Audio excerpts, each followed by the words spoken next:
Hello and thank you for joining the Monday edition of Journalist Hangout. I'm Ayodele Uzubaku. Today on the program, Economic Council tells President Buhari to remove petroleum subsidy. One state, as Senate panel claims government-owned agencies did not remit 2 trillion naira. And later on the show, Supreme Court upholds INEC registration of 74 political parties. I'll be hanging out with Babajide Kolade Otitoju and Gani Kairi Balogun. So if you're ready, let the hangout start now.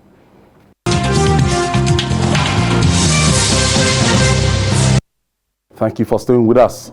It appears the Presidential Economic Advisory Council has sounded the death knell on the fuel subsidy regime in Nigeria. And at its sixth regular meeting with the president, the council headed by Professor Doyin Salami asked President Muhammadu Buhari to remove subsidy on petrol and adopt a pricing regime that reflects the costs of the products. It also warned that subsidy regime will worsen financial shortfalls of the state government. Meanwhile, the Senate Committee on Finance has raised the alarm that some government-owned agencies failed to remit over 2 trillion naira to the Federation account, I beg your pardon, from 2014 till date. The chairman of the committee, Senator Solomon Adeola, lamented that the revenue generated in the last 7 years might be trapped with the agencies or spent on frivolous issues. I think that's also what's, according to what the crisis rocking the Nigerian Port Authority, it was alleged that, in the last 2 weeks, he kept saying it, that part of the problem we're having for this shortage, what the federal government is experiencing is that this revenue generating agencies, they don't normally remit to the Federation account, and this is becoming a big problem now. And as you can see, if 2 trillion naira and government is looking for money, it's trapped with these revenue generating agencies. I was doing some research, and my research showed that this problem has been with us for some time. I think Nigerians need to know the extent to which agencies of government, or what is called in some circles government enterprises, are dealing with the Nigerian state. Last year, the House of Reps probed non-remittance of funds into the Consolidated Revenue Fund by the MDAs, ministries, departments, and agencies. One thing is certain, which is against the Fiscal Responsibility Act, to not show transparency, to not remit funds meant to be remitted to the Federation account, but agencies of government continue to do it. Now, it is projected that about $3.1 billion have not been remitted. That was talking about 2019. That's the quantum of funds unremitted could, when put together, could fund education, health, works, and housing in the 2020 budget.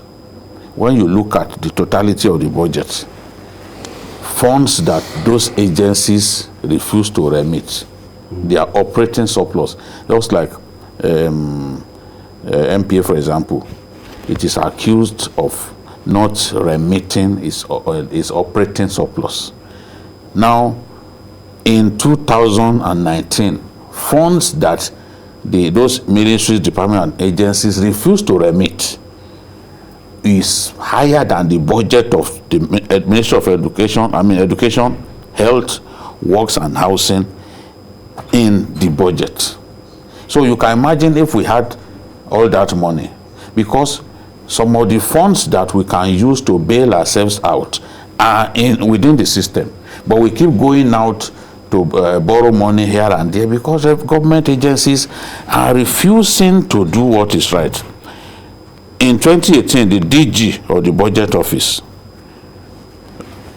accused the CBN of owing about 10 trillion naira in unremitted operating surplus. CBN of all agencies of government. CBN. The PPRA, Petroleum Product Pricing Regulatory Agency, was the biggest culprit during the same period. It had an operating surplus of 1.3 trillion naira, which it didn't remit. CBN 801.2 billion. Then NPA in 2018, 192.1 billion. That is what the DG of Budget Office, that's what he came up with about them. That is not all. 40 trillion was invested by government on those agencies that they like to call them government enterprises. But the dividends that government got from them was less than 1%.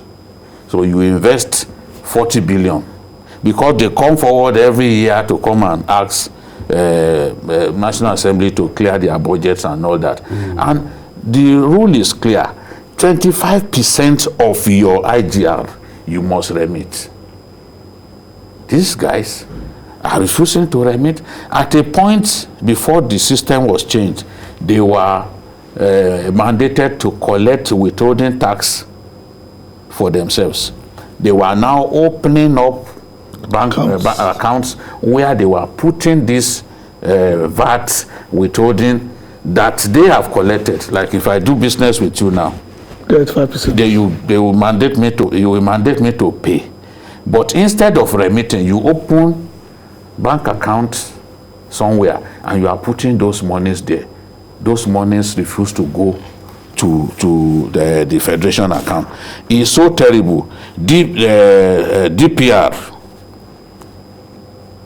generated 2.4 trillion in 2019. It remitted 44.5 billion. It's a serious problem that we are dealing with. It's not because if resources keep leaking, where are you going to find enough money for infrastructure, for the things that are critical to development? Now, out of the 2.4 trillion generated in 2019 by DPR, 88 billion was removed as 4% cost of collection, out of which 5.72 billion was then remitted. I don't know how we can continue like this. Frankly, because I could go on and on. Even a Security and Exchange Commission generated 8.3 billion in 2019, but spent 10.3 billion on salaries of 600 workers. Meaning that when you now tally everything, it means that they were spending 15.7 million on each worker. Is that practicable? That every staff of that, on the average, 15.7 million per worker. Government agencies are stealing money through what is budgeted for salaries and other overheads.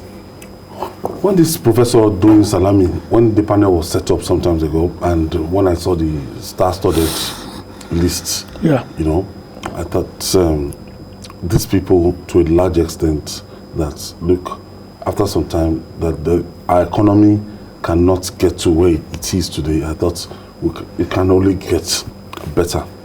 But with all this economic advisory council set up by Mr. President, our economy is in dire strait. Well, for every cause, there is a consequence. So we must not run away from that reality. When they started this and they put Professor Doyin Salami as chairman, I thought this is going to happen. Because it's basically what we call the Keystonian economists. Those who believe that government has no business in social services. That's the way they think. They think everything must be done using market forces. So I raised this matter in an article I wrote at that time, that the president seems to be looking in the direction of those who believe that the social contract between government and the people can be survived on the basis of profits.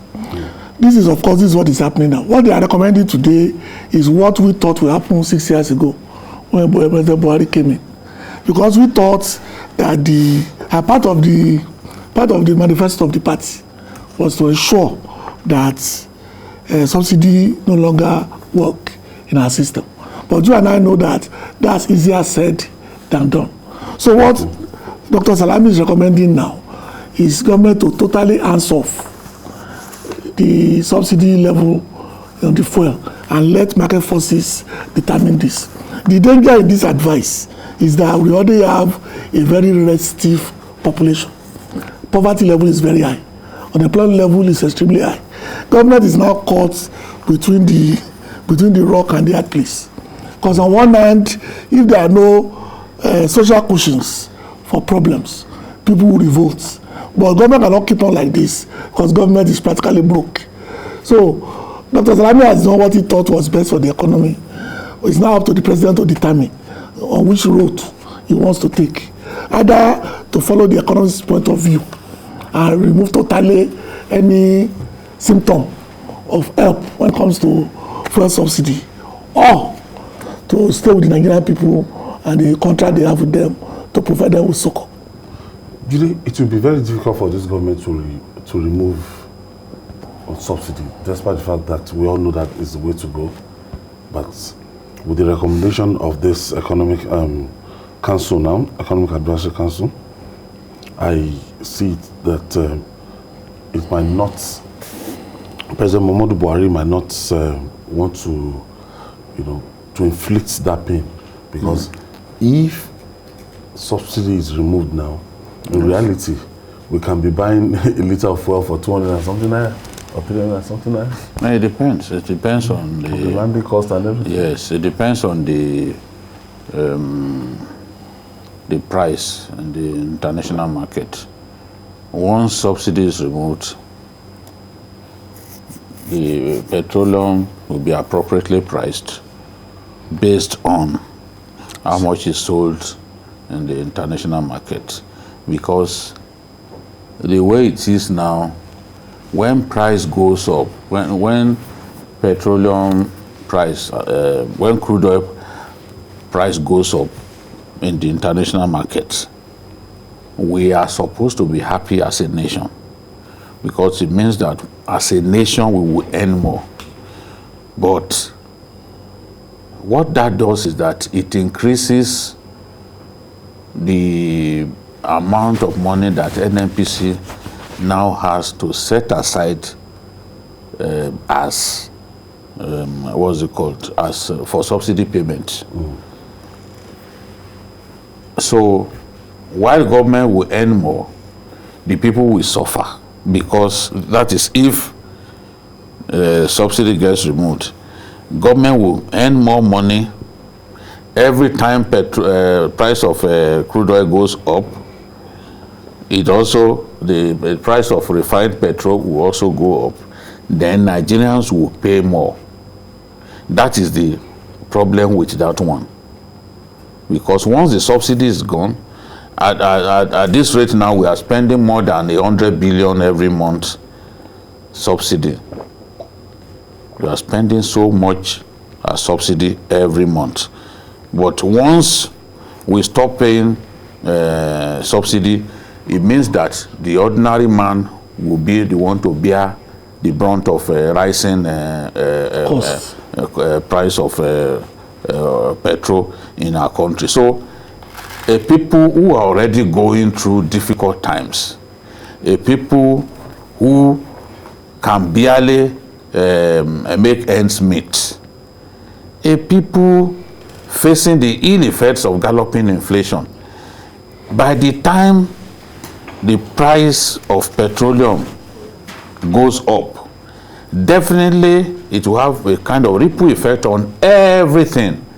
As I've said before, petrol is a security product.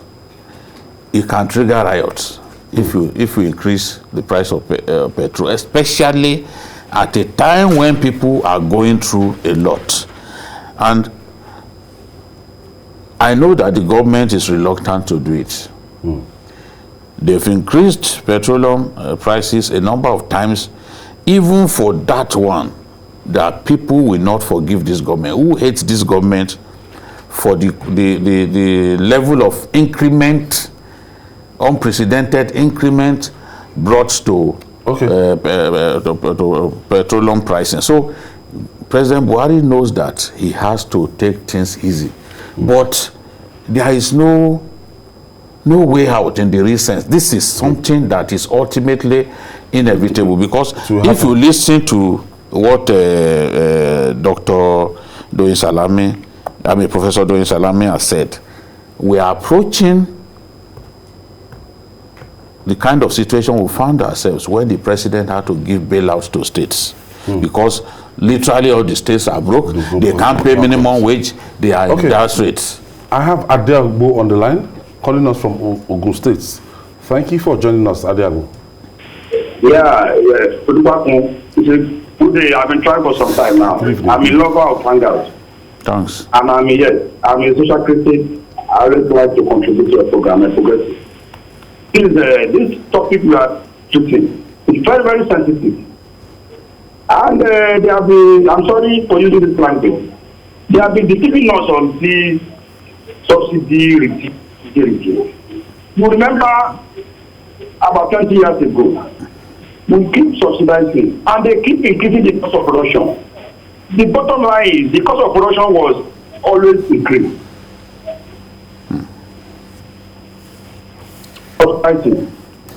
Let's work on. Okay. So, GKB, before this administration, before the APC government got there in 2015, they never believed that there's subsidy, no subsidy. I listened to a clip by President Muhammadu Buhari himself. He said, he fell short of describing that claim that they pay subsidy as a scam. That there's no subsidy. He said, who is subsidizing who? Who, yes. That's the word. So I saw it on video, and now the government is bearing the burden, and from what they paid so far, it's enough to develop any country. Yeah. And if you continue to carry this burden, things might not move. Like I said, we are in a catch-22 situation. Whatever we decide now, there will be consequences. We can't run away from that reality.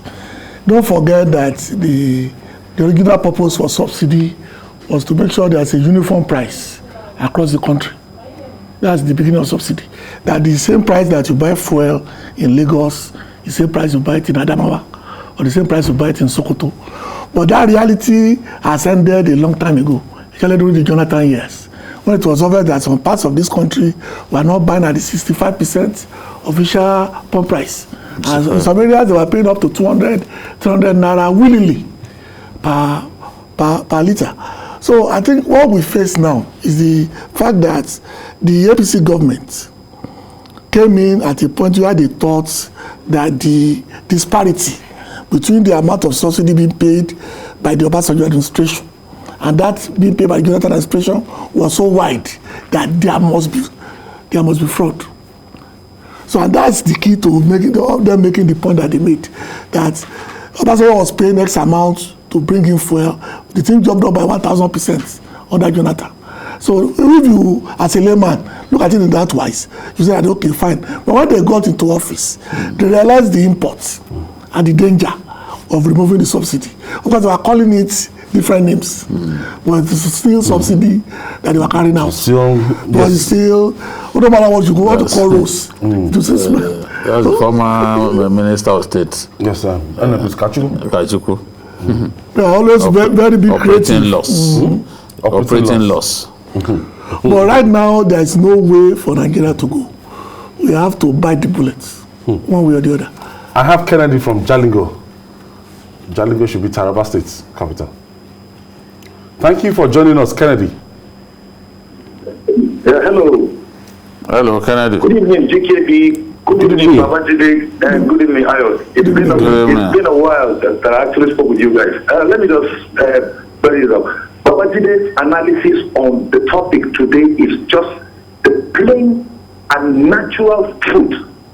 We should stop deceiving ourselves that this country is in order.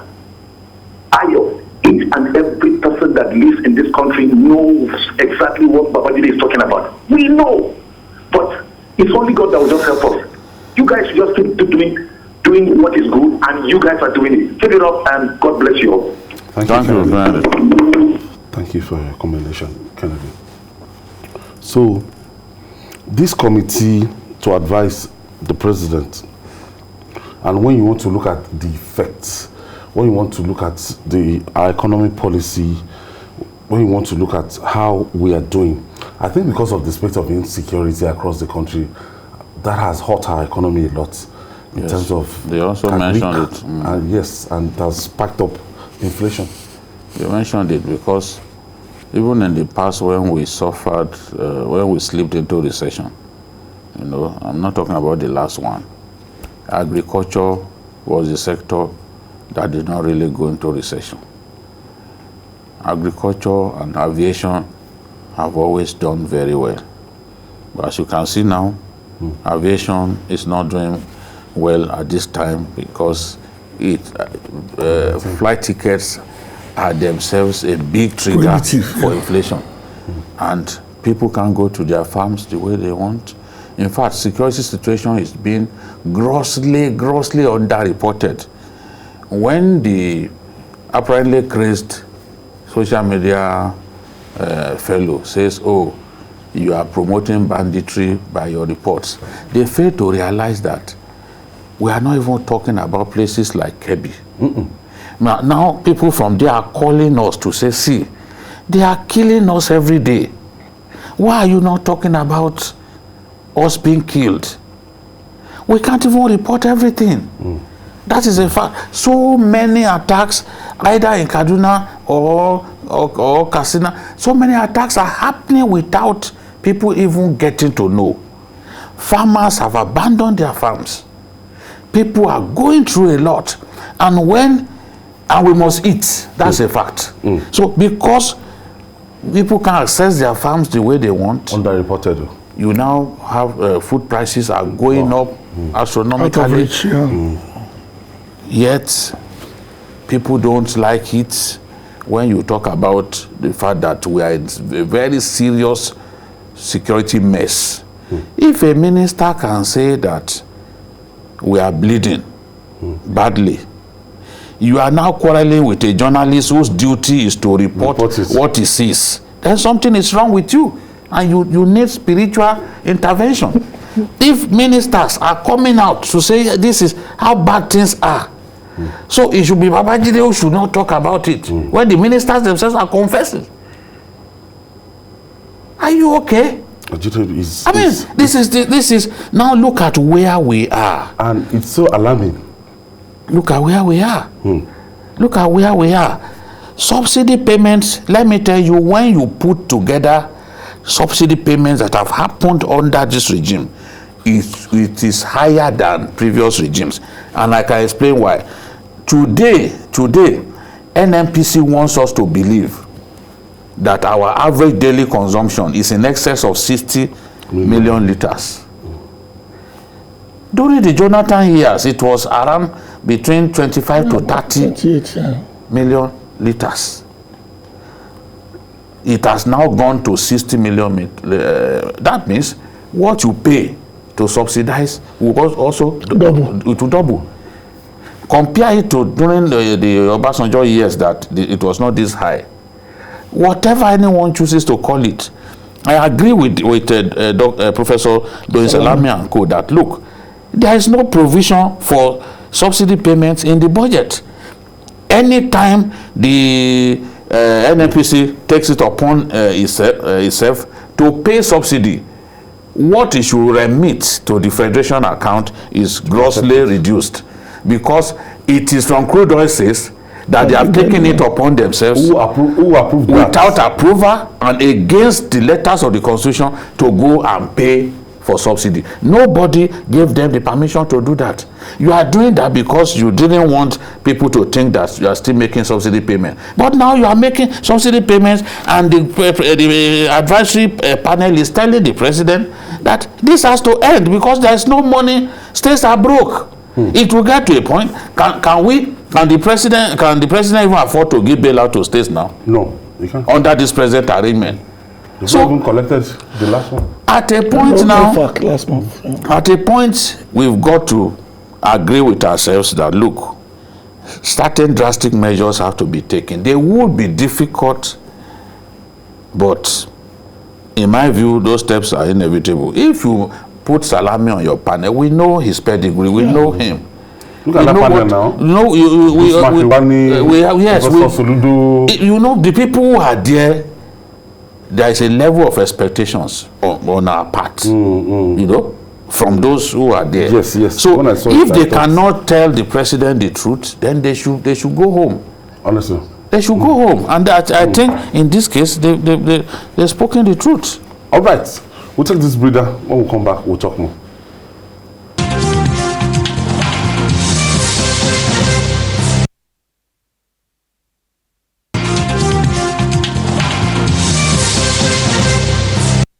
It's your favorite news and current affairs program, reaching you live from the best TV station of the year. And I'm still with Babajide Kolade Otitoju and Gani Kayode Balogun, and we're still looking at the economic crisis we are faced with in Nigeria. So right now, they also talked about agriculture. You know, we've been talking about this diversification and everything, but the security situation will not make agriculture to thrive. Actually, the level of farming, I don't want to call it drought, that is being expected in the next 2 years will only compound the lack of planting that we did not do this year. This is the worst year when it comes to planting in the history of our country. Normally by now, we will have planted nothing less than 1 billion seeds for maize, for corn, and for millets. All the staples that we do normally every year. I'm not talking about yam and the long-term farm produce. This year they've done less than 10 million. All farmlands have been abandoned for obvious reasons. We are eating deep into our national reserve. We are eating into our strategic reserve. And the way we are going, there are 200 million of us, and the strategic reserve is supposed to serve us for 6 months. And it's happening at the time that governments, they are trying to encourage people. No. The last 2 years were fantastic. Go into that in sector. In terms of output. Go into that sector. We did started looking at that sector. No, we did the agriculture sector. Started buying land. They started. Did extremely well in the last 2 years due to the federal government intervention and the CBN intervention. Yes. Billions were pumped into it. Yes. A lot of people went into serious farming. But like you said, the security situation has dampened that morale and has reversed all the gains that were made in the last 3 years. This is like rolling water. The tank is already leaking. But because water is still coming, we assume that everything is okay. I can tell you that if we are not careful, we will go into a problem with food next year. It is that bad. All farmers have abandoned farms. I'm even talking about mechanized farms in Oyo states that have been abandoned. I don't want to go into areas that have been taken over in Odo and Ekiti states. I'm talking about people who brought in millions of dollars to start mechanized, have abandoned it due to insecurity. To invest in agriculture, integrated rice farms and all that. Yes. They get big time mechanized farming. Some of them get killed in the process. Some of them get killed. That is what banditry has cost. The truth is, bandits have targeted the agriculture belt of our country, whether in the south or in the north. The food production belt in the north central, in the northwest, they are the worst hit at this time. And when you go to what's it called? We go to Ibarapa or your north. That is the food basket of southern Nigeria. Yeah. I don't know anywhere else. That's the food basket of southern Nigeria. They've got the land, fertile land and all. People can't go to their farms the way every day we'll hear about stories. Look at Amotekun and the police. I'm happy that they are beginning to work together. now in Oyo State. And I think the governor deserves commendation for that. If he can keep that cohesion between Amotekun and the police. They arrested some retired headsmen who mounted roadblock. You can see, look at the level of impunity. Impunity, mounted roadblocks with the intention of catching people in the Ibarapa area. So they arrested them and paraded the CP. And the police officers. The CP. No, everyone just behaves the way he likes in our country, as if there is no government. And the one for your state is peculiar because the CP herself has not really helped matters. People are willing to help the police, especially Amotekun. Yeah, but this one, the woman paraded them. There is a level of cohesion. People have been arrested before. That those who arrested them. There is a level of cohesion now. You never heard me praise Makinde on this matter before. It's because I have some information now. They were not working with the police before. But now, imagine police and Amotekun on operating, on the, going out together as a team. That is what is beginning to happen. And we can only hope that they will sustain it. If they can sustain it, then security will improve in that area. And that will also lead to greater food production, which is what we want to see. Yeah. If we can have that kind of cohesion, and then these bandits crush them. We should not treat them with kid gloves, because it appears we are treating them with kid gloves. Who are they, by the way? People are making it look like the government does not matter, that they are themselves the government. We know them. We are not going after them. Every time a kidnapper is arrested, he will mention the leaders. Kolo Yusuf, DCP Kolo Yusuf and his tactical team, they've been making arrests. Including one in Niger. Yes, and when they arrest people, those guys will come up, mention the leaders of the bandits. And the source of the arms. Yes. And so why can't we go and crush those leaders and give people hope? If we don't do that, we can't give people, everybody will feel scared. And later on, we'll say people should not leave our country. They will not stay. If they don't feel safe in the country, as well as their children, they will go to Canada, where even their children are given free education. Yeah. There's a junior colleague of mine who as we were here yesterday, was sending me text message. He said, even our children, they don't collect school fees from our children. Deola Daramola was my reporter. He said, in Canada, my children don't pay school fees. He left a good job at Zenith Bank in Abeokuta to go to Canada. There's a whole neighborhood in Ottawa that is populated by a particular bank. That everybody who knows that area is from one particular bank. They went on a course and never came back. Wow. Now, it's very famous. We can't mention names. No, in fact, the banker told me that these days, that when people want to travel, they say they want to travel, that they are always very scared, because a whole department was almost crumbled. Decimated. Yes, when some people traveled and didn't feel a need to come back. We are in dire straits. We have to tell ourselves the truth. If we don't tell ourselves the truth, then we will not be out of Even the man of God has also the atmosphere here is plan B. Conducive. It is not. Nigeria is in a situation, Yorubas will say self-preservation is the first law of nature. No matter what you know, if you don't feel safe, there's nothing you can do. And Nigeria is not calling us from Ijebu. Good evening, Ola. Good evening. Yeah, I want to contribute to the program.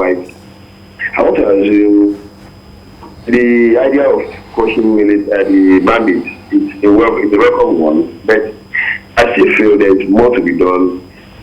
Since the inception of the current administration, I'm not aware of any new prison facility being provided for correctional purposes, because these criminals are just products of social and economic insecurity and imbalance in the country.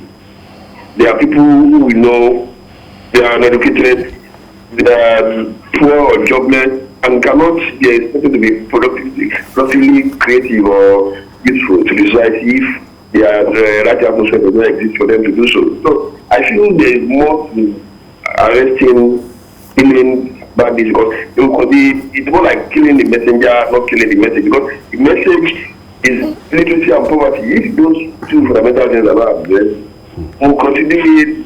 Vulnerability of people to being lured into crime is increasing every day in Nigeria. Thank you, it Ola. will not appear like. Thank you for your contribution. Yes, moving on now. The never say die spirit of the Nigerian politician is legendary. After the Independent National Electoral Commission, INEC, deregistered 74 political parties in 2020 over the inability to win any election during the 2019 elections. They didn't let go and they challenged it in courts. But the Supreme Court has put paid to that by upholding an earlier judgment of the Court of Appeal, which sanctioned the registration of National Unity Party, NUP, and 73 others by INEC. In the judgment delivered by Justice Adamu Jaro, the Apex Court said INEC action was done in compliance with provisions of the Constitution and the Electoral Act. Babajide, 74 political parties. Let me give you something that is very interesting. In 2019, 91 political parties,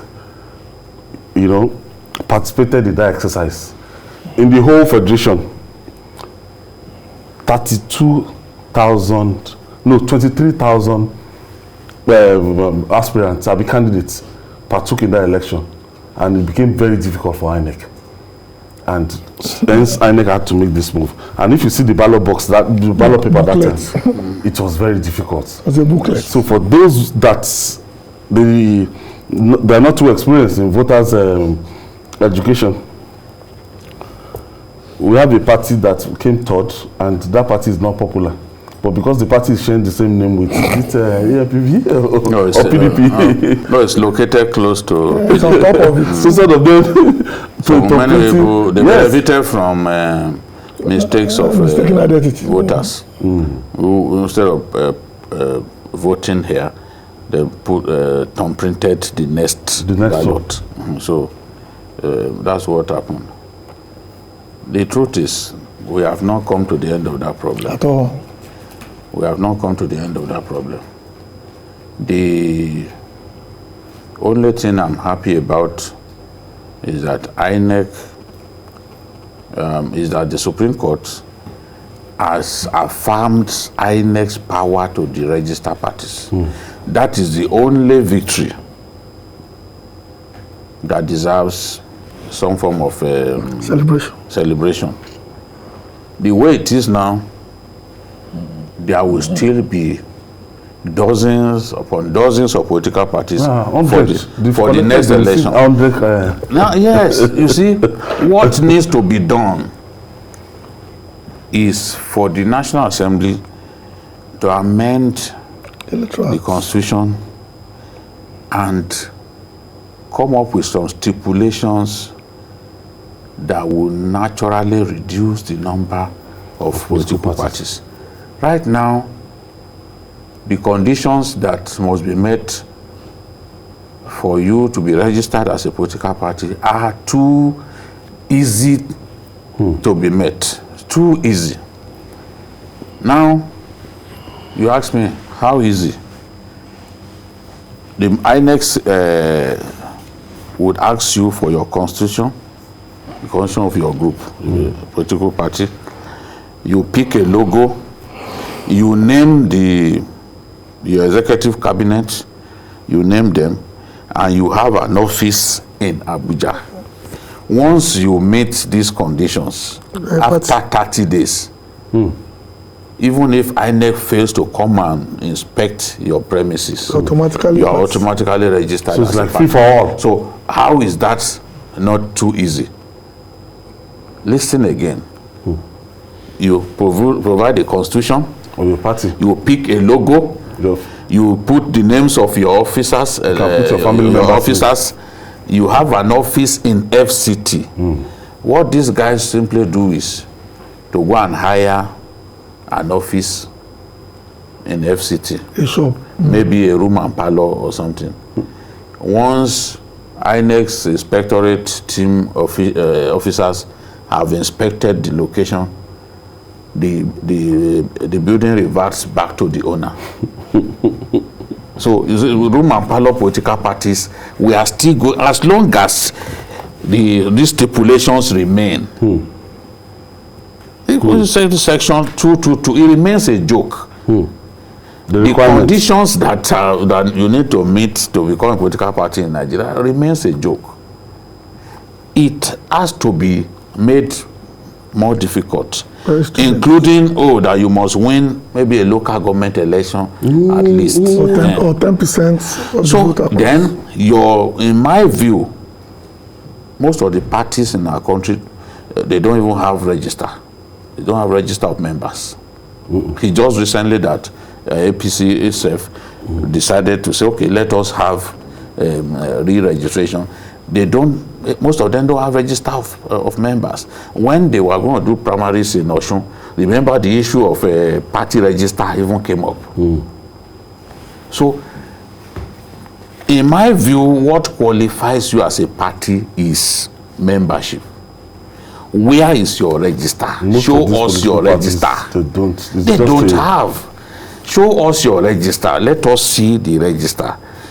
Then, if you do not win maybe a local government election or even House of Reps or assembly, that's what they're saying. That you should be automatically disqualified. But to simply come up and say because you have an office in Abuja, because in my view that is the most difficult of them all. You know what is happening now? These parties that have been deregistered, they are now mushrooming in different names. You are going to see them. When that time comes, I will point at some leaders of some political parties that have been registered. You see that they are coming back. The usual suspects. Because INEC is saying that they have over 100 applications right now. Yes, because of this, because the stipulations are just too simple. Anybody can meet the conditions that the law prescribes that you must meet.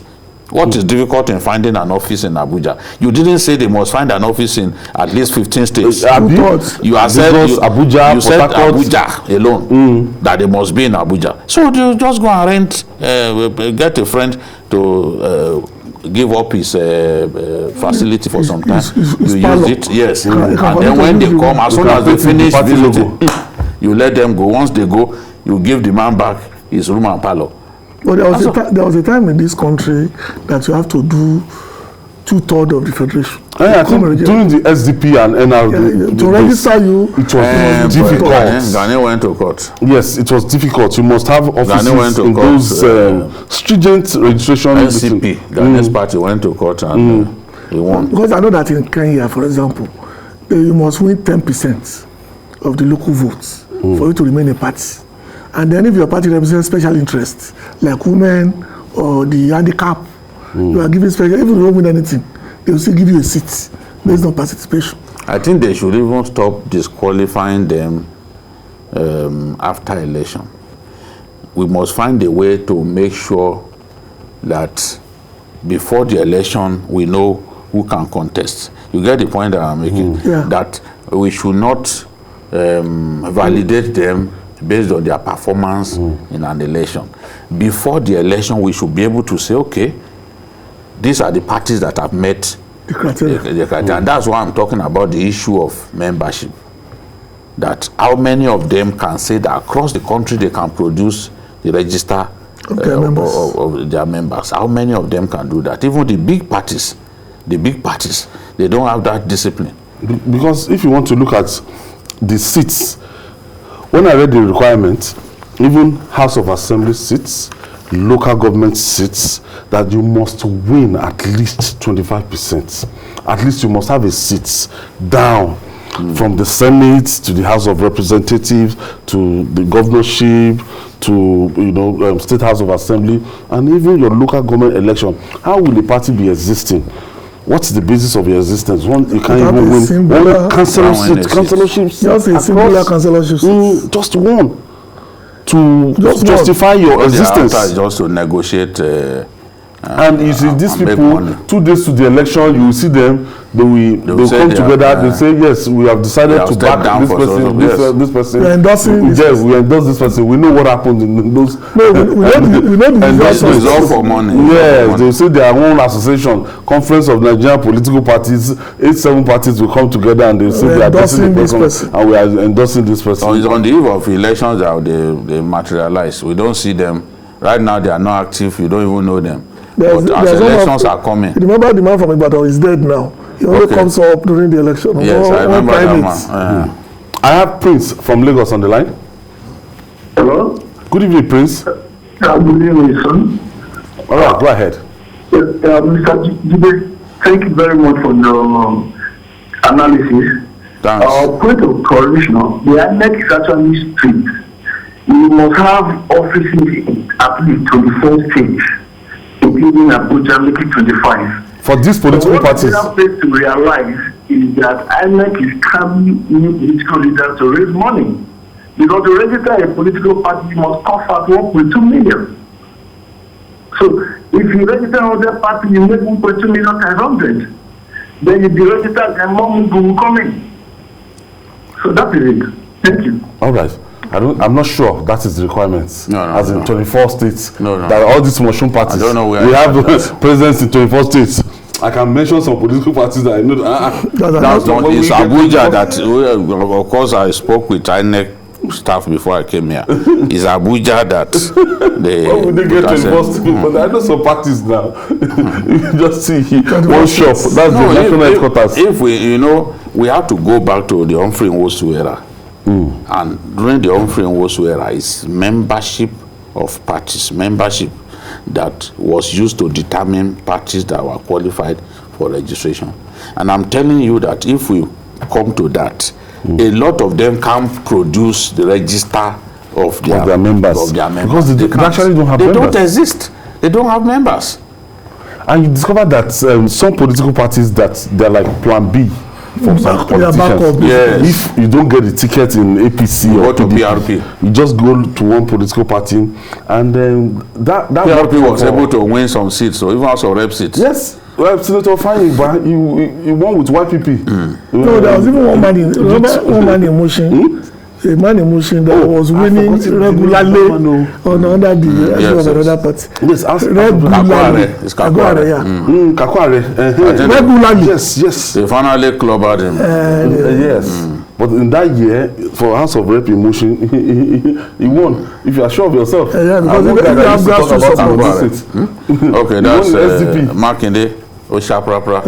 Is the most popular politician in Ondo Kingdom now. Wherever he goes, the people go. He has consigned the Mimikos to the backwaters of politics. He has now emerged as the front runner. Nothing lasts forever. He was the one who backed the governor for the governor to win in Ondo Kingdom. They call him Oshaprapra. Makinde Oshaprapra. That means if you are popular, you are popular. Yes, but he's gone to APC now. He's gone to APC now. I know yes. They just use this party as like a kind of stopgap measure. They'll go back to the major political party. Once they've used the party. I believe that if the bearded man Abdul Kabir had won with the party of Paki in Ogun State. Okay. Yes. I've forgotten the Can you call him DCM or ACM? APM. You know, I remember the last hour I said Paki during that rally. In fact, the man who sponsors the party does not even have enough. The man who created the party don't have enough confidence in the party. If he had won, Abdul Kabir would have still gone to APC immediately. APC. And now all of the people who won seats. Yeah, they've now gone to for the House of Assembly. Yes, they've gone to the APC now. Most of that is to make a point, really. That if I'm very popular here, you don't want to give me the tickets. I'll use another platform to show you. You will now beg me that I should come. But in all this, we've left the place of ideology. Ideology in Nigerian politics. UPN. In those days, those political parties, it was driven by ideology. Yes, and it was fun even going to rallies. Yeah. The kind of songs that they sang at rallies. I've said it before, my school, there was a field at Adewale Estate in Ilorin, just behind my school. And I would scale the wall of the school to go and watch Awo and Co campaigning. To go and watch them campaigning. As a Form 3 student, I would watch Awo, saw Awo, you know, campaigning. Because my mom used to tell me stories about him, mythical stories about Awo. So when I now, this is coming to campaign, I wanted to see him. And I would jump the fence, climb the fence, go and watch him campaigning. All the big politicians of that era, I saw them, they came to Kwara to campaign, I saw them. The K.O. Mbadiwe, all those big people. Yes, and they made me have tremendous interest in politics, just watching them speak. Bola Ige, all of them, just watching them speak. You know?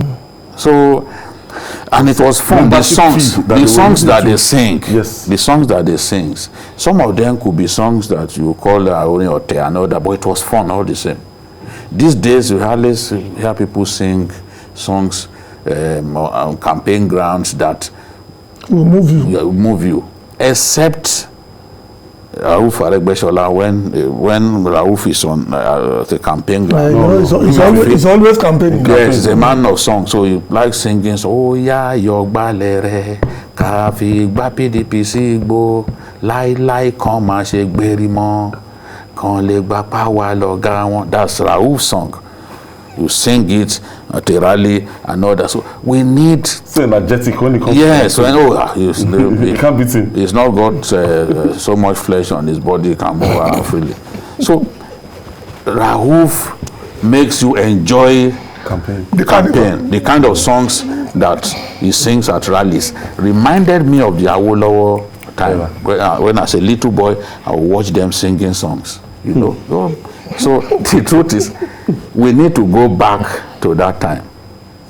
We need to go back to that time. But the poverty has, of course, defeated the need to go out. They can always bring the money to you, so you can cook a pot of soup now. I don't need to know how to You don't even want to listen to the song. Nobody wants to sing. Just show me the money. Bring the money. I want to cook. Let me go. And all the parties had symbols. Awolowo's symbol was, you know, the victory sign. The MPN was one nation, you know. GKB, thank you for your contribution. And Vicky, thank you for your contribution. And that's our offering today. Join us tomorrow for another episode of the program. You can also watch us on YouTube, youtube.com/TVC News Nigeria. I'm Ayodele Ozugbakun. See you tomorrow, and God bless Nigeria.